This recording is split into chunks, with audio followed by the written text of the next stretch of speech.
嗨，大家好，我是坦平叔。今天是2025年12月2号，这一期咱們繼續胡聊胡適、胡指、胡威，還有胡一金老師啊。今天A 股三大指數集體收跌，A 股三大指數早上低開一直震盪下行，截至下午收盤，滬指跌0.42%，報3897點，也就是很努力也沒有保住這個3900點。深圳成指跌0.68%，創業板指數跌0.69%，滬深兩市成交額1.59萬億，又向1.5萬億靠近比上個交易日少了2800億，率不過3秒昨天略有點放量今天就縮量，說明這個資金非常的這個不活躍，小心翼翼沒有所謂的增量資金恐怕還是那些深套其中的那些金融消費者在裡面自娛自樂自嗨在板塊方面鋰電池產業鏈領跌，創新藥、GPU 機器人、光伏、新能源車概念股跌幅居前，也就是科創板塊科技股紛紛領跌，這個恐怕多少受這個美股的影響美股昨天晚上科創板塊就是科技股也是一輪暴跌那今天對金融消費者來說呢，那也是相當的不友好昨天賺的錢今天如數奉還，為什麼呢？今天是下跌的是3493家，上漲1509家，跌多漲少很多漲的股票也是莫名其妙一天的行情。現在都在說這個人工智能泡沫，但是今天似乎有不同的說法。大摩亞洲調研說，客戶最大焦慮是買不到足夠英偉達芯片，存儲短缺是30年最嚴重之一。大摩表示AI 強度正在考驗整個半導體生態系統的極限，從前端晶圓到後端封裝以及存儲器都面臨供應緊張。調研顯示客戶未來12個月最大焦慮是無法獲得足夠的英偉達產品。現在大家都擔心，對吧？英偉達這個是不是泡沫太大但是大摩一說這現在客戶擔心買不到英偉達的產品，你說它泡沫大。博通為谷歌設計的 TPU 預期上調，但這部分增長來自於對其他客戶訂單的替代，而存儲芯片短缺已達到30年來最嚴重水平之一。亞馬遜加大資本開支，說亞馬遜宣布將投資高達500億美元，用於擴展面向美國政府客戶的 AWS 人工智能和高性能計算能力，也就是提高它的算力加大算力投資該投資計劃將於2026年動工，預計新增 1.3GW 容量。這個每日經濟新聞報道說孫正義含淚清倉英偉達，套現415億。孫正義稱哭着賣出英偉達，也就是說軟銀清倉英偉達不是不看好英偉達，他是含淚賣出英偉達，缺錢。據財聯社報道說，日前軟銀集團創始人孫正義表示，若公司擁有無限的資金來支持其在人工智能領域的下一輪投資，包括對 OpenAI 的大額押注，那麼他本不會賣出英偉達股份。值得一提的是，這是孫正義在11月清倉英偉達後的首次置評。孫正義表示我一股也不想賣的，只是更需要更多的資金來投資 OpenAI 和其他項目，我是哭着賣出英偉達股票的。什麼意思呢？也就是说這兩天輿論很多媒體機構又開始對吧，認為這個 AI 沒有泡沫。巧合的是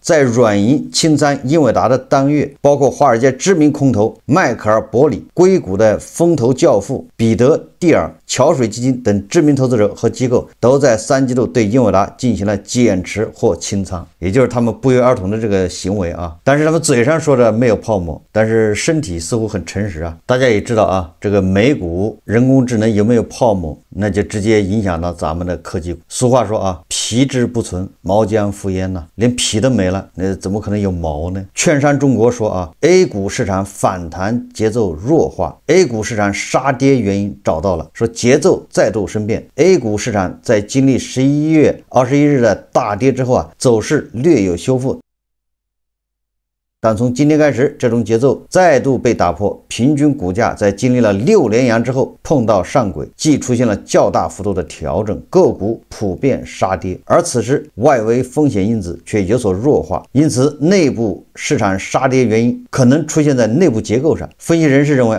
究竟發生了什麼呢？可能與市場預期糾偏存在一定關聯。此前不少大行研報認為未來將是一個盈利修復的牛市，但今天市場上流傳着一份署名為吹哨人的大摩2026年展望報告。該報告認為，2026年盈利可能會低於市場共識預期。你看看啊，下跌，這黑鍋又扣到這個外資機構頭上去了啊！我記得這個外資機構不是一直在唱多的嗎？2026年大牛市來了，怎麼大摩又偷偷的來一份什麼2020年展望報告？2020年盈利可能會低於市場共識預期。炒胡市現在漲到4000點，那跟盈利沒有1毛錢關係啊！怎麼好好的扯上盈利了呢？這個胡市比的不就是膽大嗎？對吧？這人有多大膽啊，地有多高產。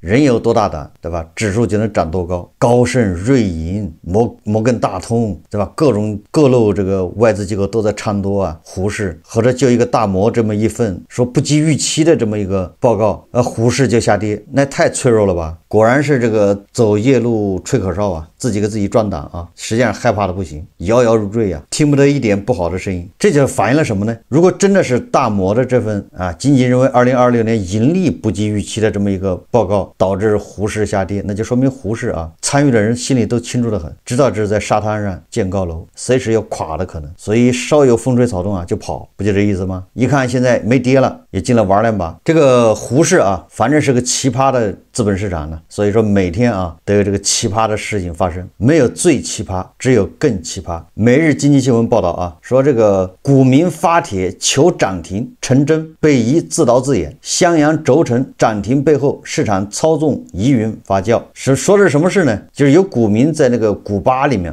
發帖求主力拉漲停，說我要等着錢急用，家裡孩子生了病，反正賣慘唄。結果第二天這個股票真漲停了，這個股票就是襄陽軸承，一家連續10多年扣非淨利潤虧損的公司，上周五11月28日漲停了，不是因為有重大利好，而是被認為源於11月27日在同花順社區裡的一篇求助帖。一位股民發帖稱孩子重病錢不夠，希望來股市搏一下，求主力拉個漲停。你說說，這簡直就是玩命啊！你把孩子救命錢拿来炒股搏一個漲停，這就是好比那個賭徒是吧？把救命錢拿去說我先去那個賭場賭一把，贏了不就更多了嗎？發了個帖子，最要命的是什麼呢？第二天它真漲停了。近幾日有不少市場分析把上海建工爺叔事件與上述事件進行對比，那個爺叔不就是被套10幾年的吧？據說主力看不過去，有一天突然拉了5個漲停，也不知道是不是主力反正有操縱的嫌疑跟風嘛，實際上就是游資跟風炒作。一看這個股票關注度高，你突然拉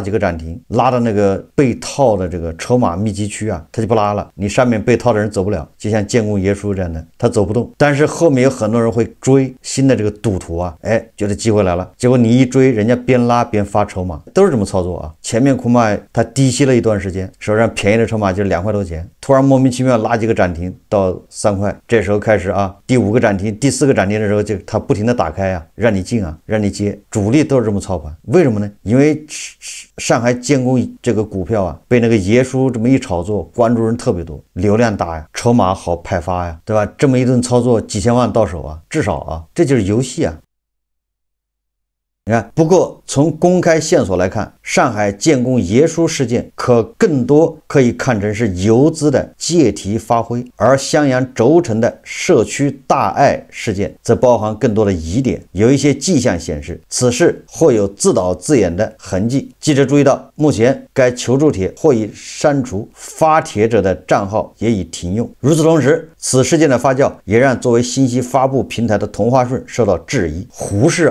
出現什麼情況都不值得大驚小怪，因為它就是個賭場，沒有什麼規則可言，對吧？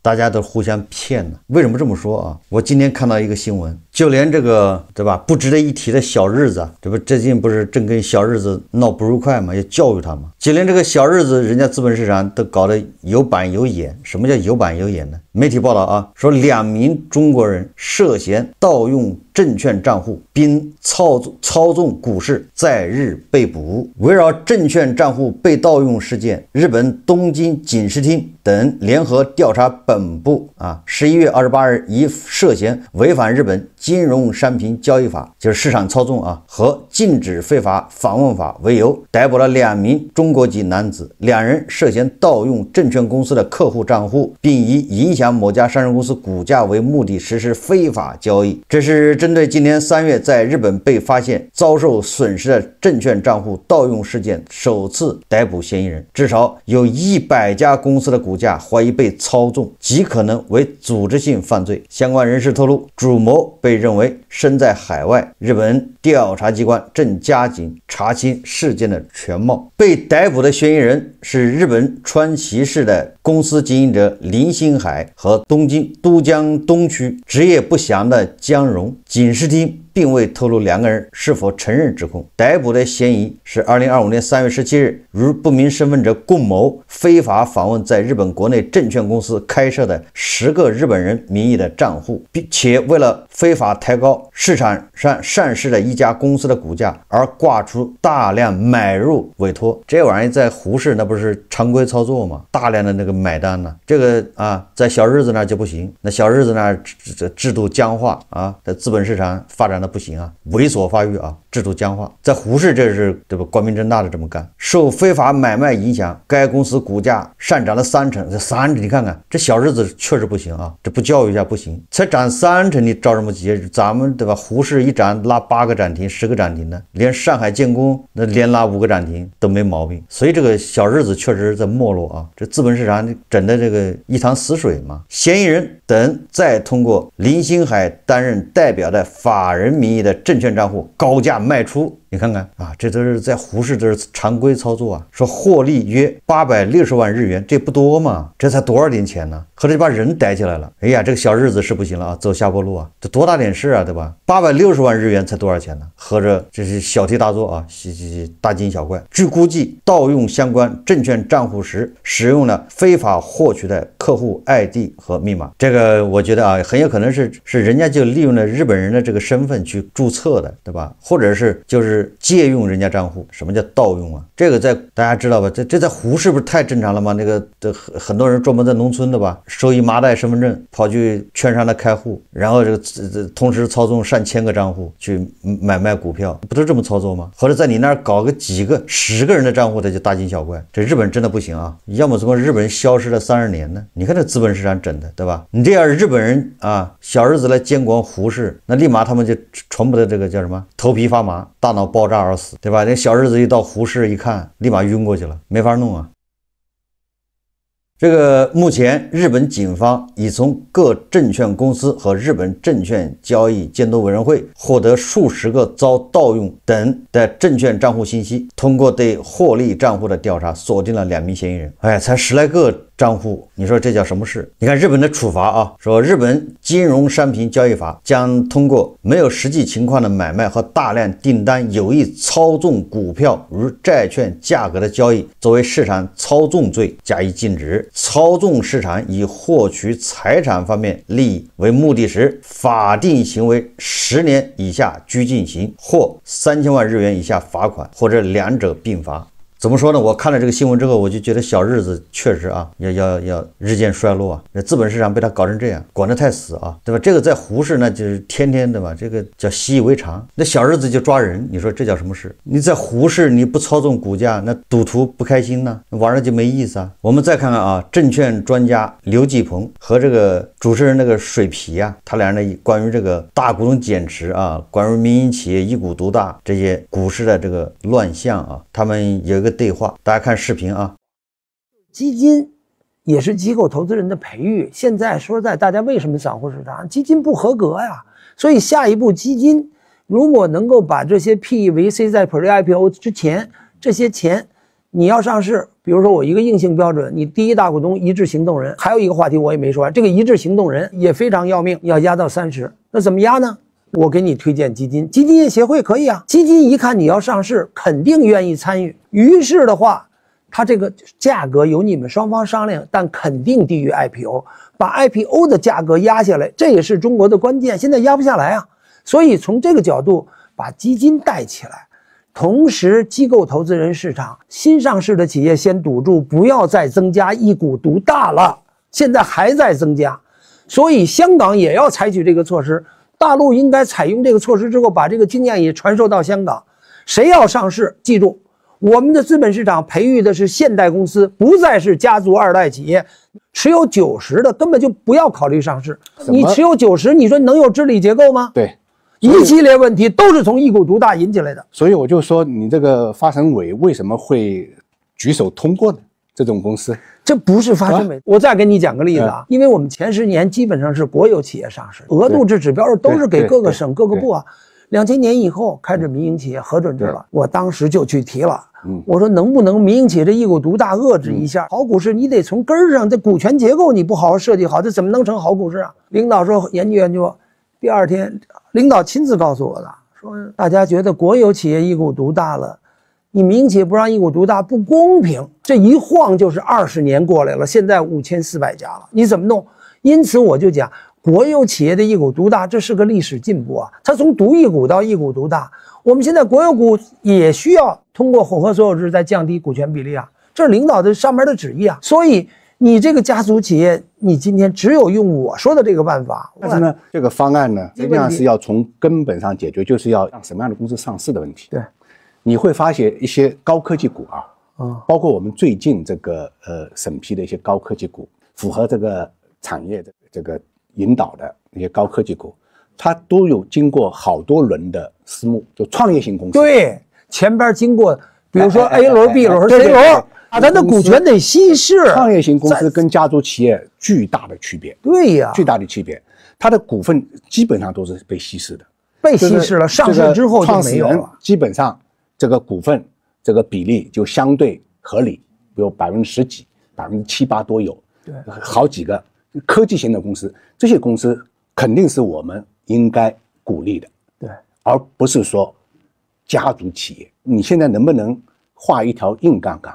家族企業你就不要再讓它上市了，家族企業你就讓它自己家去掙錢就完了。所以我說啊，股市是一個對民營企業進行股改重組的現實意義。民營企業的改制比國有企業的一點都不弱啊，股權結構稀釋。經過很多輪私募過來的，就相當於 PEVC 啊，已經替我們篩選了。對，這是一。他在場下完成。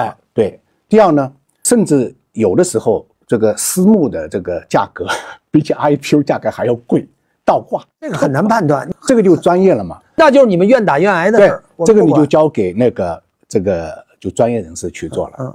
這樣的話呢，就對他持股也好，還是減持也好，它是一種最有效的制衡。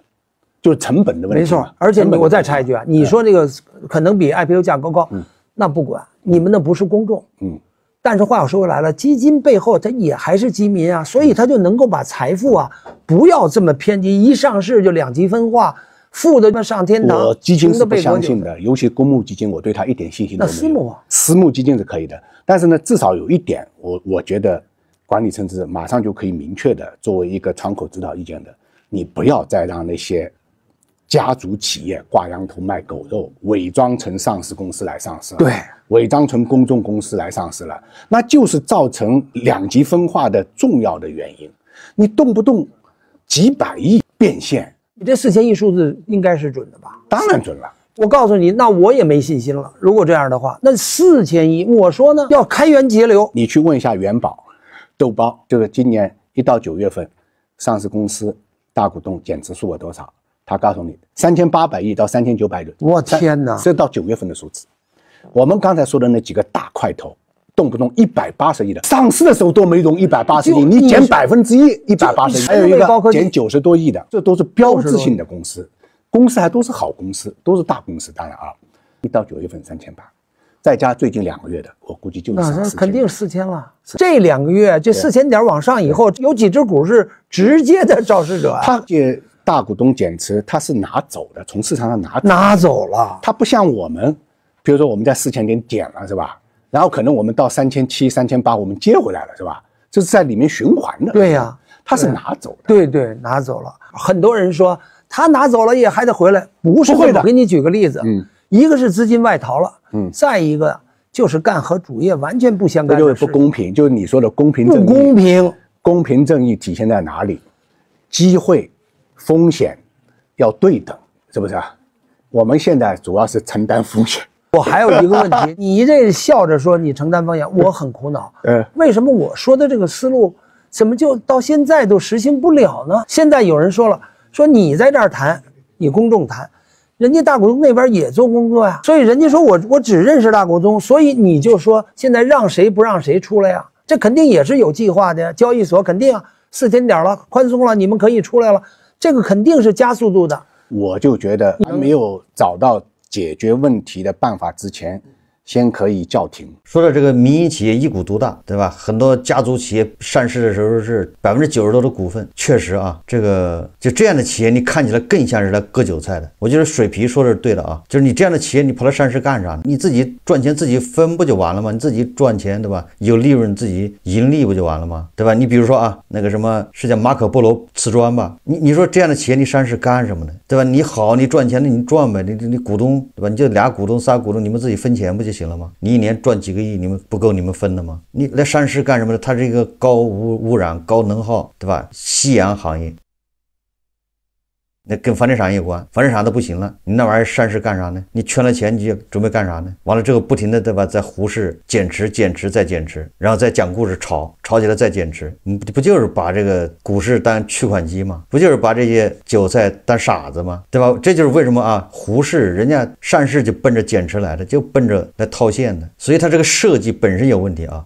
我們別的不用舉例子啊，我們就舉這個騰訊、阿里巴巴、京東這些企業，對吧？這就是水皮說的啊。那個比如現代企業或者互聯網企業，他們在創業過程中啊，剛開始是創始人占60-70%的股份，對吧？高管占一些，对吧？後來慢慢第一輪融資，風投來了，風投占20%，好，原來的那個股份壓縮到80%，好，第二輪一來，對吧？又來稀釋，最後上市的時候，你看看這個馬雲本人才持有多少啊？好像馬雲本人才持有5-6%吧，就是阿里巴巴的股票啊，就是他就是上市的时候他已經稀釋成這樣了，那他減持他就得小心啊，包括劉强東，對吧？劉强東那個京東，他上市之前，為什麼他還設計 A、B 股呢？因為他那個股權已經稀釋了只有10%幾了，他控制不了董事會，所以說他那個股呢，他投票權就是2股，他一股相當於普通股的兩股投票權，就是同股不同權，沒辦法，大股東被稀釋的太少了，控制不了公司了，但是這公司也不能離開這個劉強東創始人，對吧？所以只好設計個 A、B 股概念。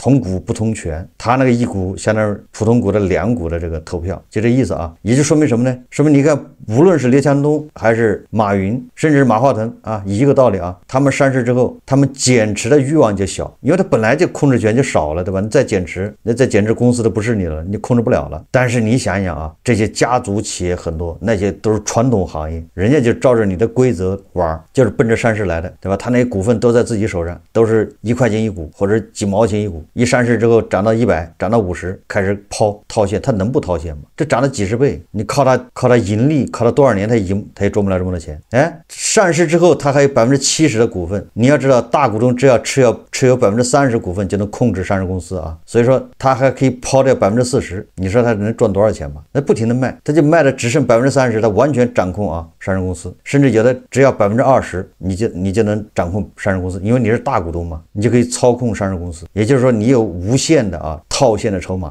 這就是外國那個資產管理公司什麼貝萊德還是什麼說的嗎？根本就買不完，懵了都，根本就買不完了。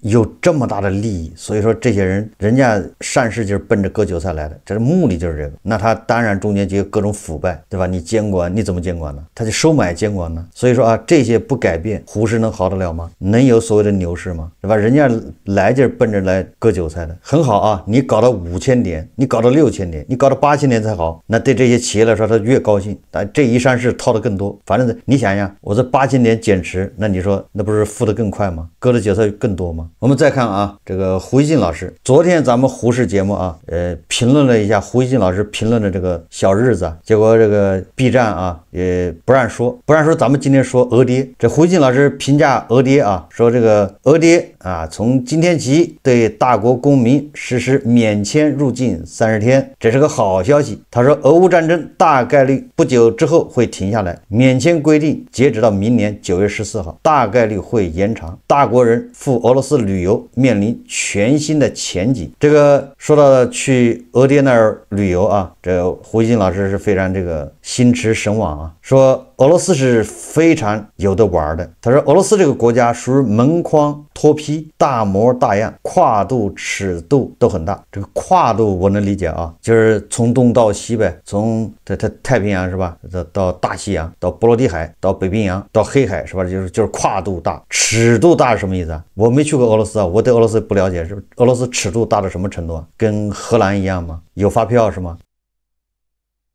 這個胡一金老師有發言權啊，為什麼呢？他說啊，老胡已經不記得去過多少次俄羅斯，但每次去都是莫斯科、聖彼得堡，遠東只去過海參崴、弗拉迪沃托斯克、海蘭泡，另外一個地方就是著名的貝爾加湖。然後這個胡一金老師啊，故作那個什麼的，說啊，去貝爾加湖啊，貝加爾湖啊，從北京坐飛機居然不到2小時，降落的城市是耶爾庫斯克，說那座城市已經非常歐化了，它也可能是離大國最近的完全歐化的城市。然後胡一金老師哈，對吧，回憶了當年啊，大國人在俄羅斯那兒多麼的不容易，說看到俄羅斯對華免簽，我感覺到歷史的時鐘真的往前走了。當年大國很多普通人拿俄羅斯的簽證多難啊！我還記得2011年那次去莫斯科採訪，那裡有很多黑在俄羅斯的大國小販，他們輕易都不敢出那個大商城，就怕被警察逮住，因為沒有簽證而被趕出俄羅斯。這個